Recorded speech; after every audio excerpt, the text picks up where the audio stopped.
বিসমিল্লাহির রহমানির রহিম। আমার সুপ্রিয় প্রাণপ্রিয় শিক্ষার্থীবৃন্দরা, আসসালামু আলাইকুম। ধামরাই সরকারি কলেজের একাদশ শ্রেণীর শিক্ষার্থীবৃন্দদেরকে কম্পিউটার ক্লাসে স্বাগত জানাচ্ছি। আজ তোমাদের মাঝে আমি উপস্থিত হয়েছি কমিউনিকেশন সিস্টেমস ও নেটওয়ার্কিং অধ্যায়ের পঞ্চম লেকচারে। যে লেকচারের টপিক হলো ফাইবার অপটিক্যাল কেবল। ফাইবার অপটিক্যাল কেবল যে জায়গা থেকে এসেছে, আমি গত ক্লাসে তোমাদের সাথে আলোচনা করেছি যে বিভিন্নভাবে ডাটা আদান প্রদান করার যে মাধ্যম সমূহ থাকে, সেই মাধ্যম সমূহের মধ্যে তারের মাধ্যমে আমরা ডাটা আদান প্রদান করতে পারি, তার বিভিন্ন ডাটা আদান প্রদান করতে পারি। সেই তারের মাধ্যমে যে ডাটা আদান প্রদান করতে পারি, সেই আদান প্রদানের যে মাধ্যমগুলো, সেটা হলো coaxial cable, twisted pair cable আর ফাইবার অপটিক কেবল। গত ক্লাসে আমি তোমাদের সাথে কোএক্সিয়াল কেবল নিয়ে এবং ফাইবার অপটিক্যাল কেবল নিয়ে আলোচনা করেছি, টুইস্টেড পেয়ার কেবল নিয়ে আলোচনা করেছি। আজ তার মাধ্যমে যে ডাটা আদান প্রদান করা হয়, যে মাধ্যম, সেটার যে অপটিক্যাল ফাইবার কেবল, সেটা নিয়ে তোমাদের মাঝে আমি আজকে আলোচনা করব।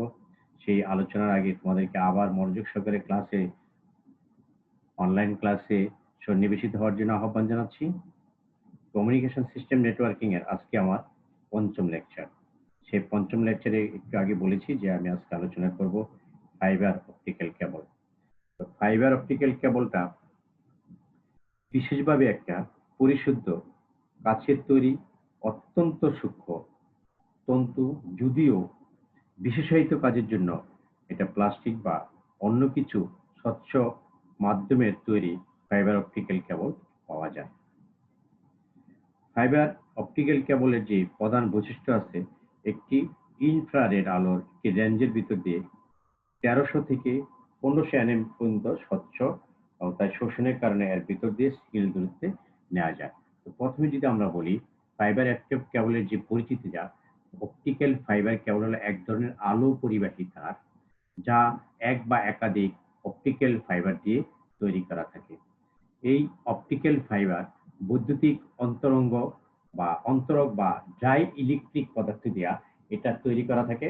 এটা এক ধরনের আঁশ বলি আমরা, বা ফাইবার, যা আলো নিবিন্দকরণ ও পরিবহনে সক্ষম হয়ে থাকে।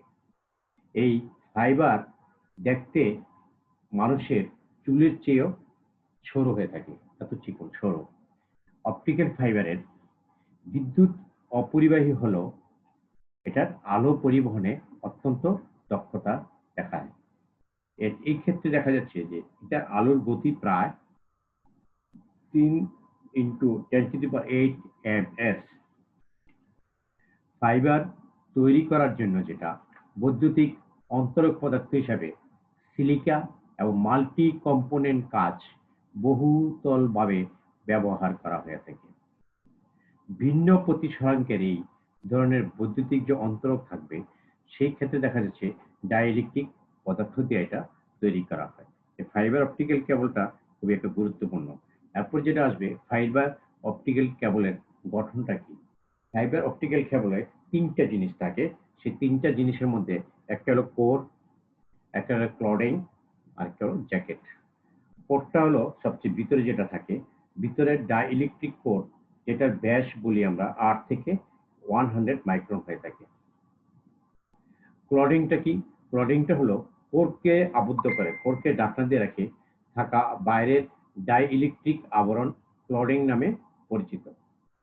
কোরের প্রতিসরাঙ্ক ক্লডিং এর প্রতিসরাঙ্কের চেয়ে বেশি থাকে। কোরের প্রতিসরাঙ্কটা ক্লডিং এর প্রতিসরাঙ্কের চেয়ে সবসময় বেশি থাকে। তারপর আসছে জ্যাকেট। জ্যাকেটটা হলো এটা আবরণ হিসাবে কাজ করে থাকে। জ্যাকেটটা হলো আবরণ হিসাবে কাজ করে থাকে। তাহলে আমরা যে ফাইবার অপটিক্যালের কয়টা অংশ পেলাম? 3টা অংশ পেলাম। একটা হলো কোর, একটা হলো ক্লডিং, একটা হলো জ্যাকেট। আমরা যে চিত্র আকারে দেখতে চাই, সে দেখতে পারবো যে একটা যে 3টা আবরণ থাকে, যে চিত্রটা আমরা একটু দেখি। যে এই যে বলছি জ্যাকেট প্লাস্টিক, এই যে ক্লডিং বলছি কোর বলছি, এটাকে কোর বলছে গ্লাসের, এটা ক্লডিং গ্লাসের, আর এই জ্যাকেটটা থাকবো এই প্লাস্টিকের। তিনটা পার্ট থাকবে একটা কি অপটিক্যাল ফাইবারের মধ্যে। সেই in view of shield with three fibre cladding, তারপর হচ্ছে কোর, তারপর জ্যাকেট, আর এটা হলো সেলফ, এটা দিয়ে পুরো একটা আবরণ দিয়ে রাখছে। আর এটা যদি আমি খেয়াল করি যে ক্লডিং, প্রথমে core, cladding, jacket, outer jacket, strength member, এটা একদম সবচেয়ে বারের জ্যাকেট। এটা একদম চিত্রটা দিয়ে ক্লিয়ারলি তোমরা বুঝতে পেরেছো। ক্লডিং, স্ট্রেন্থ মেম্বার, এটা হলো পুরোটা একটা জ্যাকেট। জ্যাকেটটা থাকবে প্লাস্টিকের। তাহলে আমরা চিত্রটা বুঝতে পেরেছি। এরপরে যেটা আসবে ফাইবার অপটিক্যাল কেবলের আমরা বৈশিষ্ট্য যদি চিন্তা করি, সেই বৈশিষ্ট্যটা কি হতে পারে? ফাইবার অপটিক্যাল কেবলের বৈশিষ্ট্য হতে পারে এটি ইলেকট্রিক্যাল সিগন্যালের পরিবর্তে আলোক বা লাইট সিগন্যাল ট্রান্সমিট করে থাকে।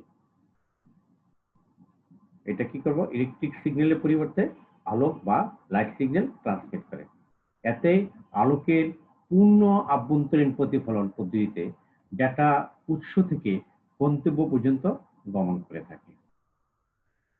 এতে গিগাবাইট রেঞ্জ বা তার চেয়ে বেশি গতিতে ডেটা চলাচল করতে পারে। এতে গিগাবাইট বা রেঞ্জ বা তার চেয়ে বেশি গতিতে ডেটা চলাচল করতে পারে।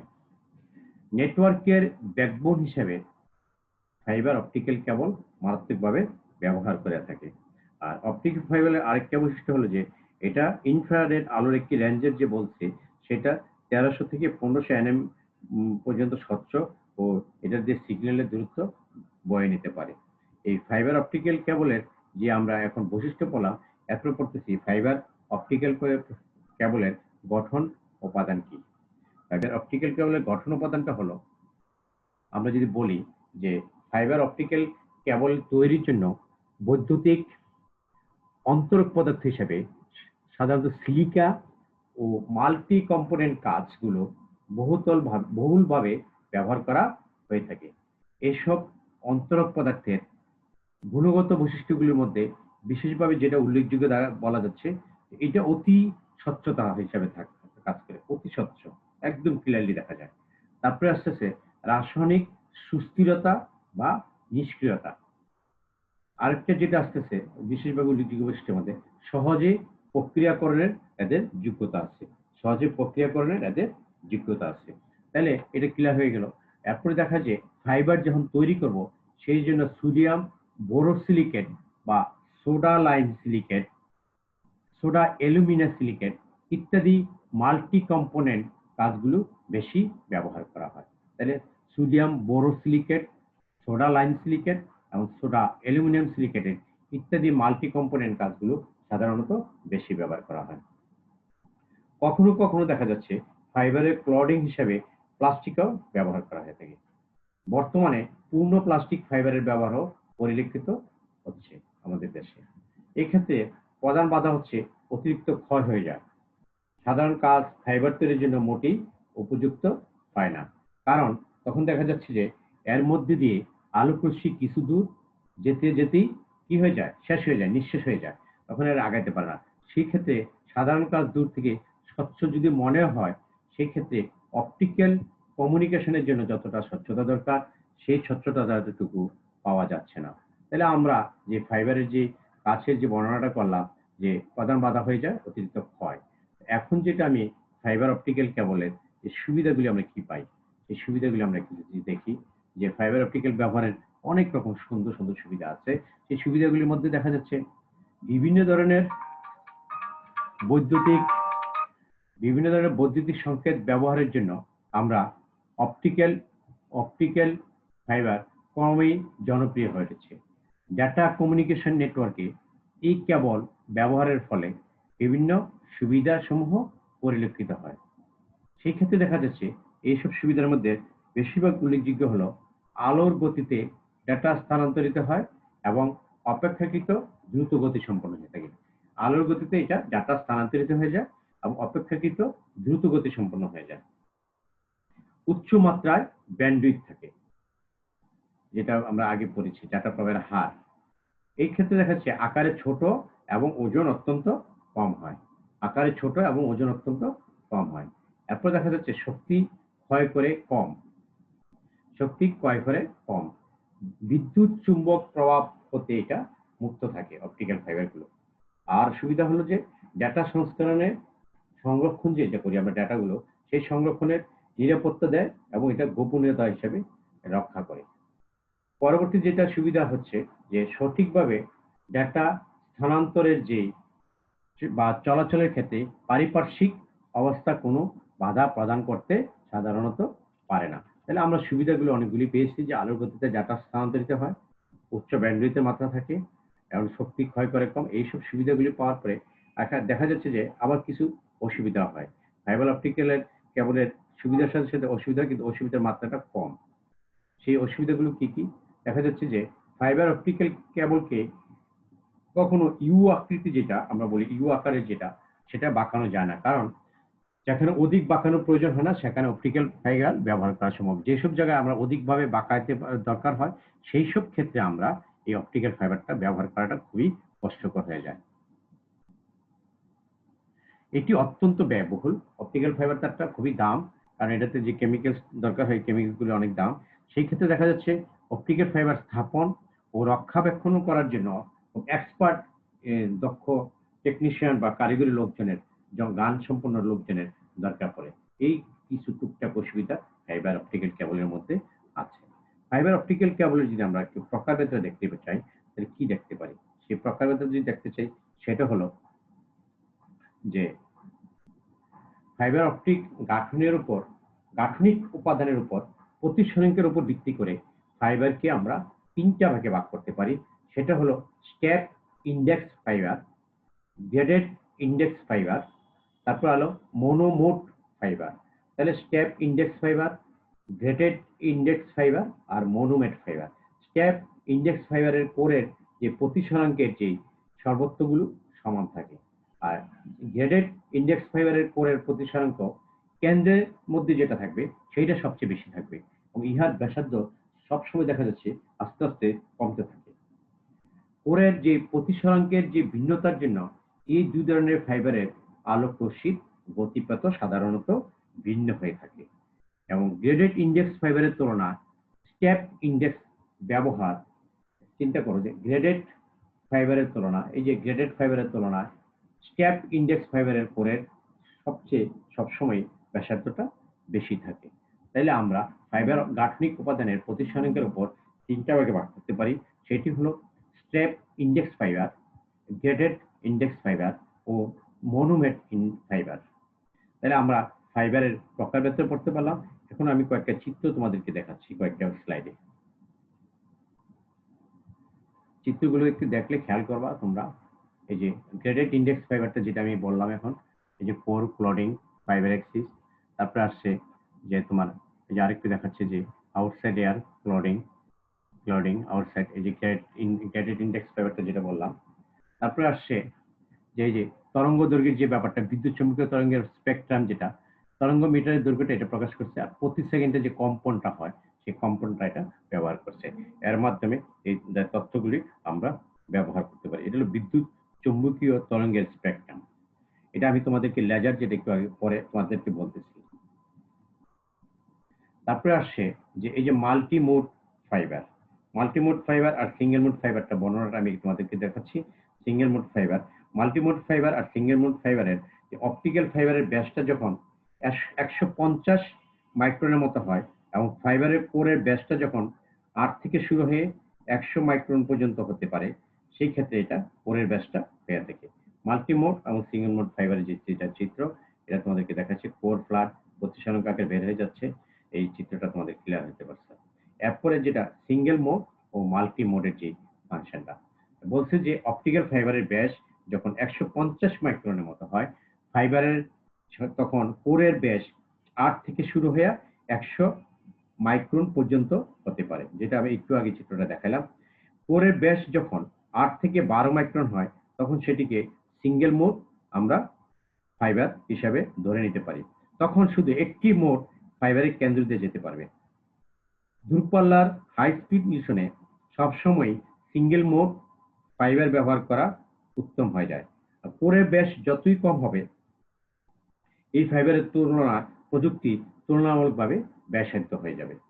ফাইবার কোরের ব্যাস যদি 50 থেকে 100 মাইক্রনের মতো হয়, তখন তার ভিতর অসংখ্য মোড যেতে পারে। একেকটি মোড একেকভাবে যায় বলে আলোর সিগন্যালে বিকৃতি হয়। সেক্ষেত্রে ফাইবার শুধু অল্প দূরত্বে, যেটা বলি কম স্পিডের কাজে ব্যবহার করা হয়। কোরের ব্যাস যদি বেশি হয়, সেক্ষেত্রে প্রযুক্তিসমূহ তুলনামূলকভাবে সহজ হয় এবং এটা ব্যয় যে কেনাটা এটা অনেক তুলনামূলকভাবে মূল্য তাদের কম হয়ে থাকে।